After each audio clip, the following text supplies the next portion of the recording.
Hey guys, how's it going? Ivano here, and as you might have seen yesterday, there was the game update 7.7 live stream. So there were a couple of points in there I think that maybe we already knew, especially the one about the augments. If you have watched my video, then you will know. Indeed, it was confirmed that basically the gold augments are coming. So they talk about it here. I'm not going to listen to the whole stream. Basically, they will drop these augments. They will be the best in slot. And the main thing that you need to know is that they will have bad luck prevention active. I think how it works is that once you kill the boss 3 times on the same character, then you will be at the 3rd kill guaranteed the drop of the schematic. And because it's master mode, like you have the weekly lockout, basically means that after 3 weeks you're guaranteed to have a schematic, right? But it doesn't mean that it's going to be like the schematic that you want, because if you're a DPS player, you don't really have any use for the absorb augments. But if you're doing this in a group, I guess bad luck prevention is very nice. Also, they're saying the schematics have a high drop chance, so maybe it's going to be a bit easier to get them as opposed to when they release the purple augments. Then the thing on the bioprocessors is very nice, so 30 to 36, that's random that you get per boss kill, and a chance to drop 50 extra, so that's on top of the 30 to 36 from a crate is quite nice. If you see my video on the gold augments, you will need 200 to 300 bioprocessors to craft the whole set. Yeah, but so with these numbers, if you manage to kill the boss a couple of times, shouldn't be too hard to get that. And the main thing will still be the CM components. So they confirmed the recipe, and it's exactly what was data mined. So you will need 3 CMs for 1 augment, and then 5 of each of the new golden crafting components, basically, which are made by Artifice and by Biochem. So if you want to see like exactly what materials you need, I already made a whole separate video that I'm going to link in the description, where you can see exactly how many of each of the mats you need. But long story short, you will need to farm like 1 million tech fragments to get all of the CMs that you need for your 14 augment slots. So that will be still the main thing. And the only other thing that was new is that they will add the corrupted bioprocessor to the PvP weekly, meaning every time you complete one of the Warzone weekly or the Arena weekly, you can choose between getting one of the upgrade cache, the accelerants, or now you can choose the bioprocessors. I think 3 is not a lot, right? That means like per week you can get, with 3 weeklies, you can get 9 of them. If you also play Arena, you can get 18. I think this should be pumped up a little bit. I think 3 is not enough, but I mean, at least it's something, and I guess they're thinking about PvP, which is, better than nothing. Of course, there's still no way to get the augment schematics through PvP, which I think is a shame. They could have easily made it so it has a chance to drop from the weekly crates, for example, or, put it as a reward in the PvP season, or even make it possible that you could purchase it with the PvP seasons token, something like this. But right now it looks like you will either need to kill the XR-53 boss on master mode or buy the schematic from the GTN. And now they didn't mention this on the stream, but as by this recent post by Jackie on the 7th of April, the new item deconstruction rules, I think it will also be possible to get the gold schematic if you craft one of the purple augments 310 and then deconstruct them. But you need to do this basically on the character that crafted the original augment. So I think it will not work if you purchase them from the GTN like it used to in the past. Because, yeah, if you look at the new item deconstruction rules, it basically just says if you're deconstructing an item that was crafted and you are the original crafter, so if you crafted the augment, let's say, and you still have the required crew skill, so, that would be, for example, synth breathing if you want to learn the crit augments, and you deconstruct it, then you will receive crafting materials, of course, and have a chance to learn new schematics. So for me, this could mean if you craft a purple crit augment at 310, and then you deconstruct it, you will have a chance, but this could be 5%, 20%, we don't really know, to learn the gold augment schematic. Of course, this is not confirmed, so we will need to test when the patch comes out, but this is how it looks to me currently. Also, there's a new PvP season coming, as always, with patch 7.7, Champions of the Wild. There are some armor sets, which look interesting to say the least. Some new titles, Way of the Warrior, Stalker of Prey, things like that, but no big PvP season changes. I guess you get some, what is this? It's a stronghold deco that you can sit on. Kind of Rishi themed, so maybe you're going to see me using this in the future for my videos. But this is mainly it. The only thing other is that you can catch up the ranks with cartel coins, which, yeah, I don't really care for, to be honest.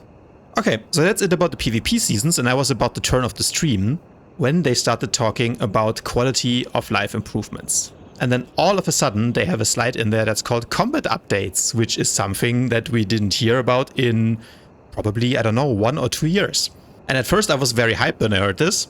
But then when you read into what they were actually writing here and also what they were saying on the stream, adjusting default talent choices doesn't necessarily mean that they will change anything on the combat style trees. Because default talent choices basically just means as you level up, which of these choices on the skill tree will be chosen by default.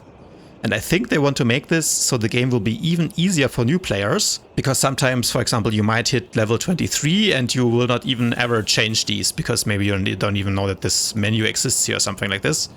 So default talent choices, when I read that, it basically makes me think that by default, maybe like the AoE version will be selected or something like this. Or let's say you're playing Rage Juggernaut, probably it'll be Subjugate in the future, which basically makes your Raging Burst AoE.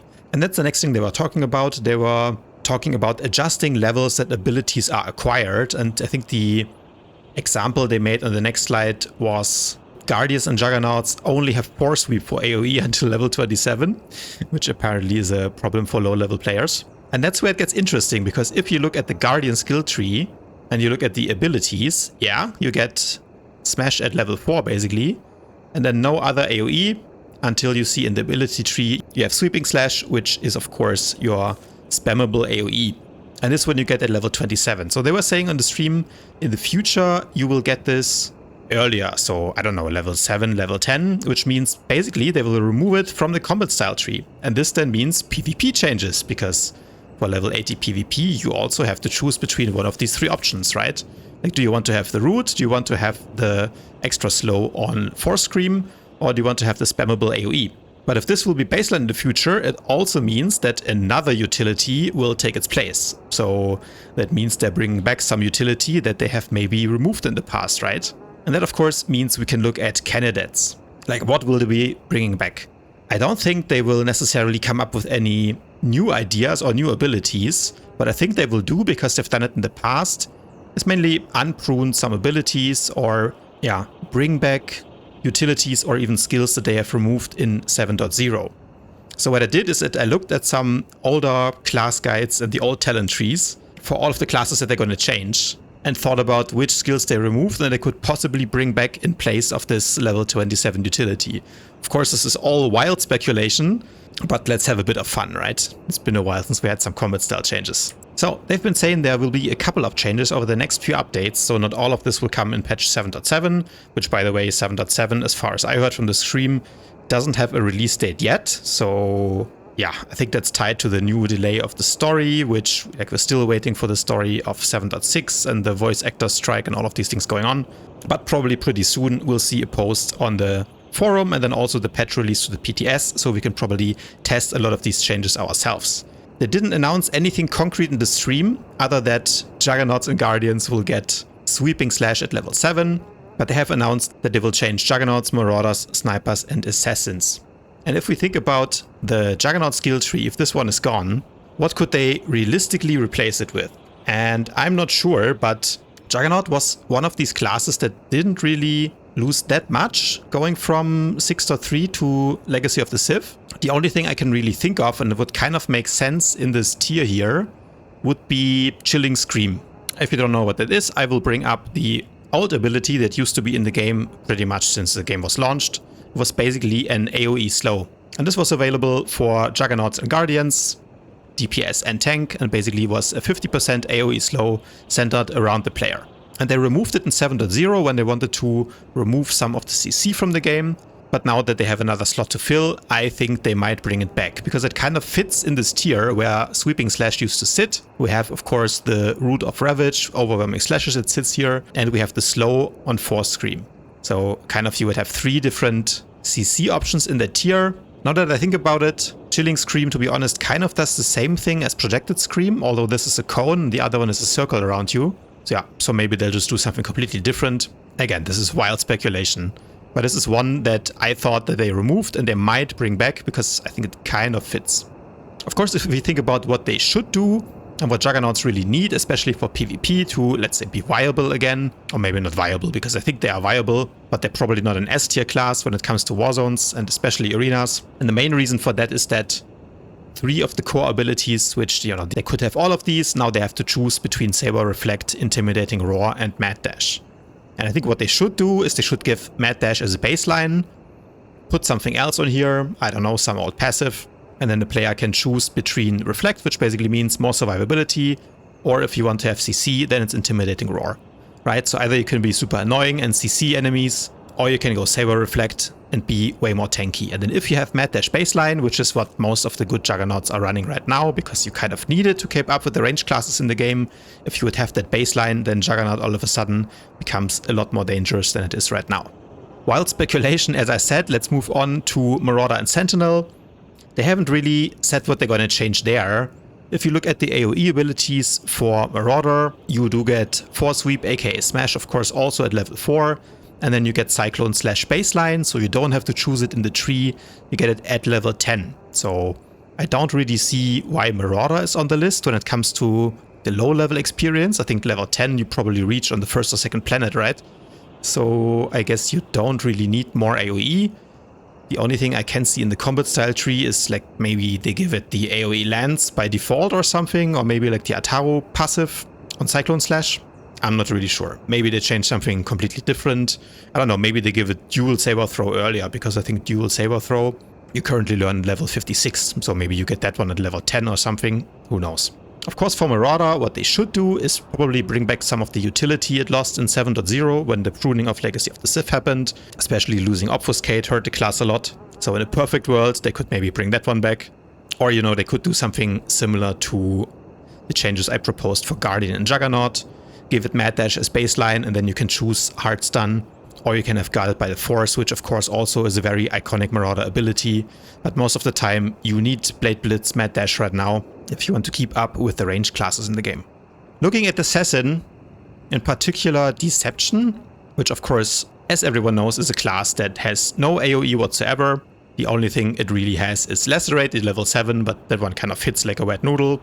Then of course for Deception you get May Cause Injury, which is a tactical, but without that tactical really like your AoE is just, yeah, you can almost forget about it. The other really AoE utilities in the tree are like 25% extra damage on Lacerate, which to be honest is also not great, but you get that at 64, so maybe that's going to be a passive for new players, and maybe in its place they could bring back some other utility.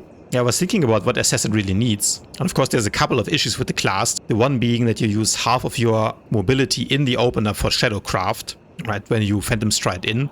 And then you only have 4 speed, and then if you get stunned, you know, you can kind of get kited by almost any class in the game, even the melee classes. So one thing they really need is like more mobility. And this tier already has mobility choices, so it might make sense that they maybe introduce a third option here. Or they might decide and do something completely different, and what I think would be cool is if they bring back Death Knell, which used to be a set bonus, so it's probably not happening. I'm not really sure how easy it is to turn it into a utility that you can take on the tree. But for those who don't know, I'll bring it up on screen quickly. So Death Knell was a set, and the 6th set bonus would give you 10% extra melee damage for 30 seconds whenever you consume a charge of Recklessness. And you could stack this one up to 3 times. So 30% more melee damage.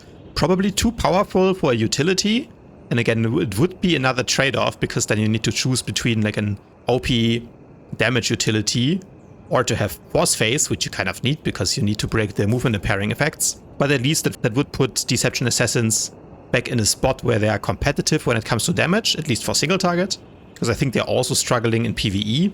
So maybe this is not the best place to put Death Knell, but in a perfect world it needs to be back somewhere, so maybe it even just needs to be a passive, because to be honest, Assassins outside of arenas are really struggling, and in the big war zone and also in PvP they cannot keep up with the damage that the other classes are doing. But let's see. Again, wild speculation, we can only dream, but I definitely think Deceptions need some buff. Quickly looking at Hatred, now they said that Hatred will be the default discipline when you choose to be an assassin and play through the story. Of course on Hatred you will also learn Lacerate, I think pretty early on. Yep, it's at level 7. And then at level 15, of course, you get Death Field. I don't really imagine that they will change Death Field because it's tied into the tree here at level 15. So I don't think you will get this earlier, but who knows, maybe I'm wrong. Maybe they completely change the trees. But yeah, I think the main thing that Hatred would need from a PvP perspective is some additional tankiness, because it simply dies too fast. So it needs something like a 15% damage reduction passive, similar to what Deception gets when you maul people, or, you know, some extra dot damage reduction or something. Yeah, similar to what Madness has, I guess. Okay, last but not least, we have snipers, and they haven't said anything about snipers. But again, if we stay with this idea that they want to make it so the AoE abilities are learned at lower levels, we look at what AoE abilities snipers have. Of course, their main spammable AoE is Suppressive Fire, which you already get at level 7. You can spam it, so there's probably nothing going to change right there.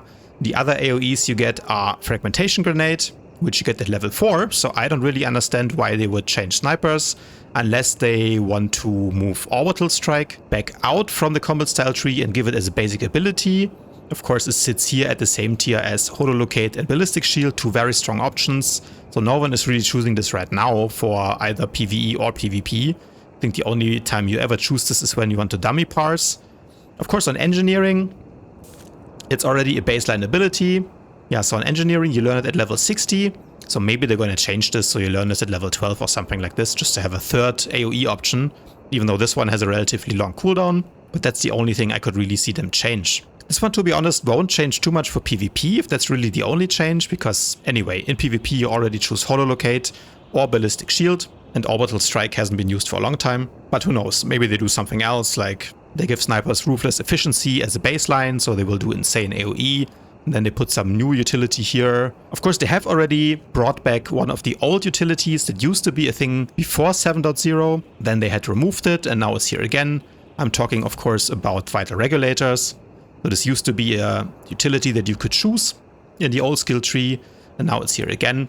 But it wasn't there when 7.0 launched, right? So I think they might go the way to just unprune some old utilities. And if we look at the old utilities that Sniper used to have, most of this is actually still in the game. Sometimes they slightly change the names. Some of these have been combined into passives instead of being like individual utilities. But the one that stood out for me, and that I think that they could bring back potentially, is Tactical Retreat.